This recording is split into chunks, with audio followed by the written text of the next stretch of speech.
मीरा भाईंदर महानगर पालिका के अधिवेशन के अंदर कई सारे विषय की ओर चर्चा हुई थी, जिसे माननीय मुख्यमंत्री देवेंद्र फडणवीस जी ने विशेष बैठक लगाई थी संबंधित अधिकारी के साथ। इसमें अलग अलग 17 विषय थे।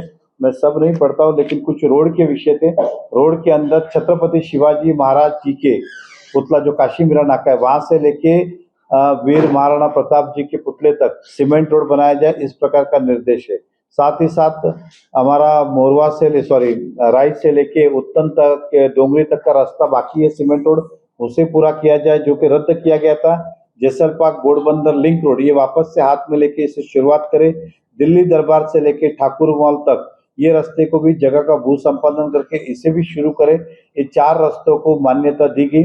साथ ही साथ मीरा रोड का ईस्ट वेस्ट जो भाईंदर वे अपना मीरा रोड में जॉगर्स पार्क है वहां से मीरा रोड ब्रिज की जो CRZ रेलवे की परमिशन है उसकी महानगर पालिका ने शुरुआत करे और MMRDA इस प्रस्ताव को पूरा करे, इस प्रकार के निर्णय हुए।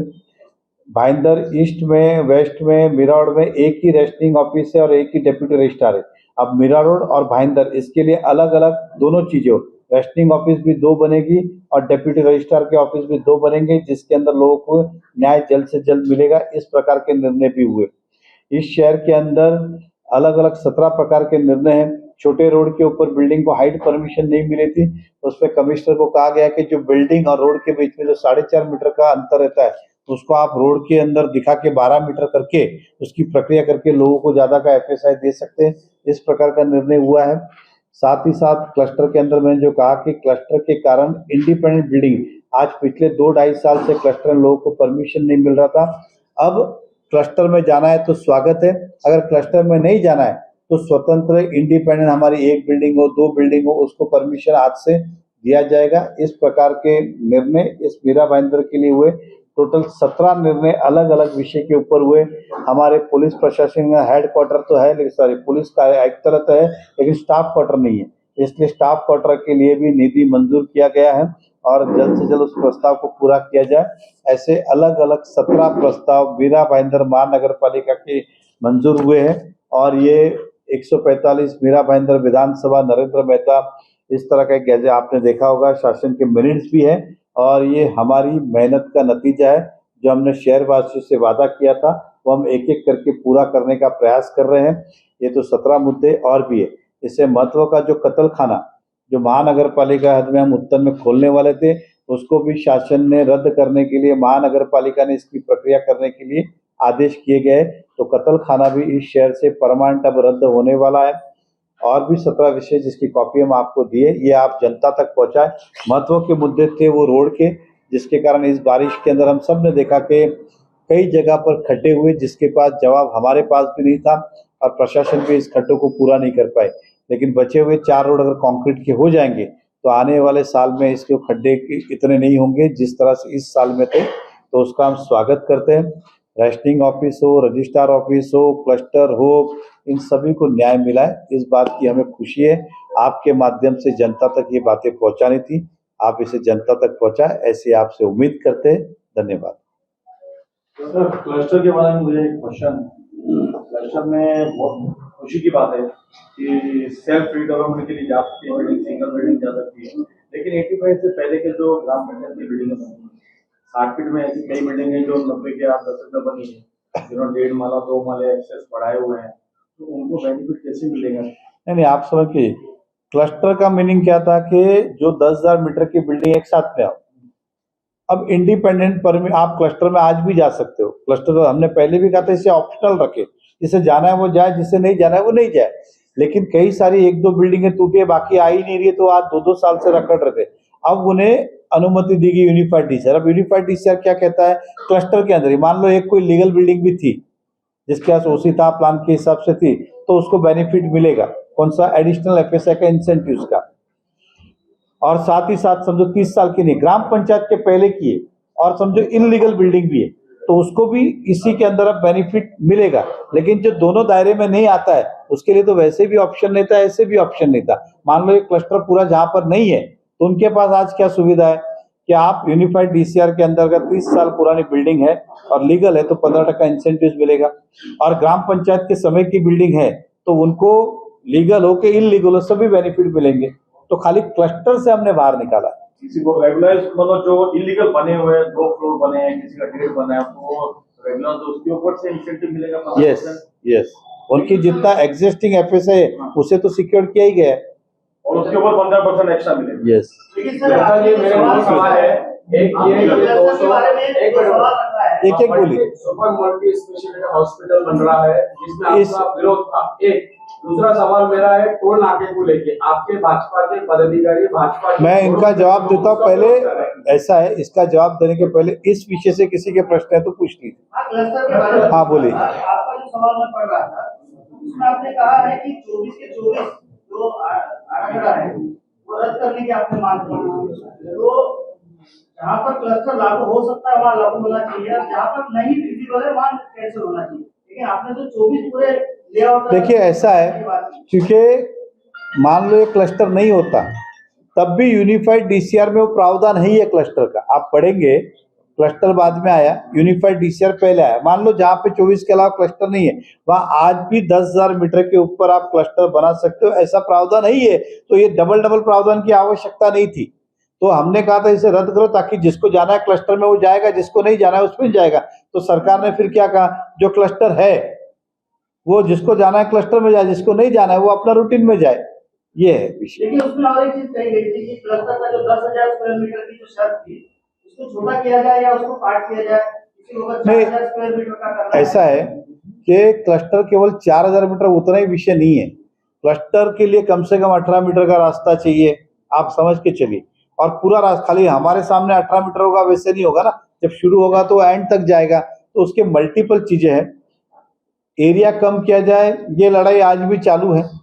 लेकिन फिलहाल क्या था कि 1-2 बिल्डिंग जो टूटी हुई है, मैं उदाहरण को भाईंदर वेस्ट पे एचपी गैस वाले के इधर पार्श्व बिल्डिंग थी आपकी वो बिल्डिंग, वो 2 बिल्डिंग थी। अब उस तरफ नया खाली प्लॉट है, इस तरफ वाले का भरोसा नहीं, और सामने रोड है और उस तरफ बिना होटल है। मतलब 3 साइड तो वैसे ही नहीं होने वाला है। अब एक साइड कैसे होगा? तो वो बिल्डिंग को आज छुटकारा मिल गया कि अब वो अपना डेवलपमेंट कर सकते हैं। ये एक उदाहरण का। ऐसी मीरा भाईंदर में बहुत सारी बिल्डिंगें थी जिसको क्लस्टर के कारण परमिशन ही नहीं मिलता था।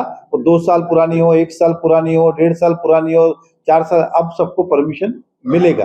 और क्लस्टर लागू नहीं होगा। देखिए मैंने कहा जिसको ज्यादा बेनिफिट चाहिए, जिसको लगता है नहीं मुझे 3 नहीं मुझे 4 एफएसआई चाहिए, या 4 नहीं मुझे 5, तो क्लस्टर का जो बेनिफिट जिसको चाहिए वो लोग आएंगे, वो लोग आज भी आ सकते हैं। तो क्लस्टर रद्द नहीं किया गया है, लेकिन ऑप्शनल किया गया है। भाई जिसको क्लस्टर जाना है क्लस्टर जाओ, जिसको नहीं जाना है उसको इंडिपेंडेंट जाओ। सर ये क्लस्टर के कारण कई इमारतों का पुनर्विकास है वो रुक गया, कई बिल्डिंगें तो महानगर पालिका ने तोड़ दी है। अब वो डेवलप हो सकती है। उनके लिए तुरंत समाधान क्या? देखिए ऐसा है कि प्राइवेट बिल्डिंग है और प्राइवेट बिल्डिंग के अंदर अपनी अपनी व्यवस्था उन्हीं को करनी है। जितने ही बिल्डर रीडेवलपमेंट को लेते वो उनको एकोमोडेशन देते या तो रेंट देते, इसलिए वो अपनी व्यवस्था करते ही है। तो इसलिए वो विषय आता नहीं है। और महानगर पालिका एकदम इमरजेंसी में कुछ हुआ, अब लोग को बेघर किया, कहाँ रुका है, उसके लिए एक टेम्पररी ट्रांजिट कैंप होता है, परमानेंट नहीं होता है। क्योंकि बिल्डर को उसकी जवाबदारी है, जो रीडेवलपमेंट कर रहा है उसकी जवाबदारी। अभी 18 बिल्डिंग है, उसको अभी 18 का म्युनिसिपैलिटी ने परमिशन दिया, ठीक है, उसने 23 का बनाया। लेकिन उसके बीच में क्या हुआ, वो 5% फिर आदमियों को बढ़ा के दिया, लेकिन अभी काम हो गया, उसका पेशेंट क्या था। आपका विषय मेरे समझ में नहीं आया। मेहता साहब, क्लस्टर योजना, सर मेहता साहब 2 सवाल है। एक सवाल ये मुद्दा नंबर 4 जिसमें आप बता रहे हैं काशीमेरा से लेके गोल्डन नेस्ट तक का जो रास्ता है, आप इसको दोबारा से सिटी बनाने के लिए आपने मांग की थी, जिसको कबूल किया गया। चुनाव के दौरान आपने इसी रास्ते को मुद्दा बनाया था कि 22 करोड़ रुपए का घपला हुआ है। उस मुद्दे का क्या हुआ? आप उस मुद्दे पे खामोश हो गए। एक दूसरा सवाल मेरा ये है कि हाल ही में किसी अखबार में एक न्यूज आई थी कि आपने मेट्रो के किसी काम में बाधा डाली है, वो जिसकी वजह से वो काम नहीं हो पाया। आपके सवाल के अब मैं फिलहाल पहले उसका दूंगा। ऐसा है, हमने आरोप लगाया था कि उस रोड में क्वालिटी खराब वापरी है, भ्रष्टाचार हुआ है। आप समझ के चलिए। उदाहरण के तौर पे उसके ऊपर क्या कार्रवाई होनी चाहिए वो होनी चाहिए, लेकिन जनता को राहत तो मिलनी चाहिए। अब वो जिसने गड़बड़ किया, घोटाला किया, उससे रास्ता तो ठीक नहीं होने वाला है, उसे शिक्षा या क्या मिलेगी। लेकिन ये सीमेंट रोड होना चाहिए, ये पहले से भी डिमांड थी, हालांकि तभी 22 करोड़ के समय वैसे भी नहीं करना चाहिए था काम, उसी समय सीमेंट रोड की शुरुआत की होती, आज ये तकलीफ नहीं होती।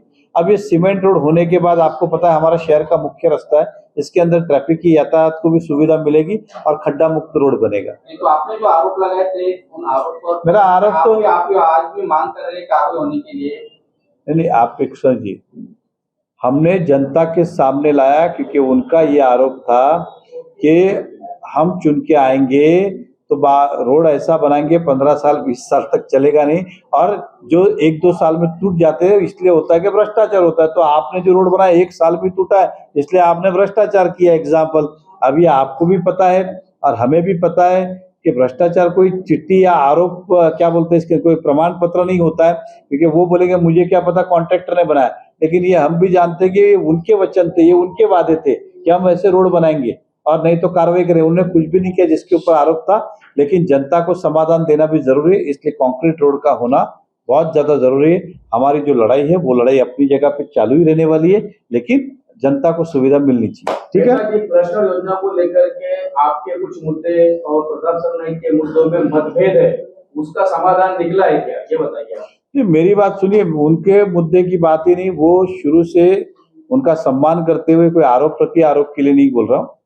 ये क्लस्टर शहर में आए ये उनकी ही जिद थी और उन्होंने विधानसभा में क्लस्टर आए, लेकिन क्लस्टर फायदे के लिए भी है और नुकसान के लिए भी है।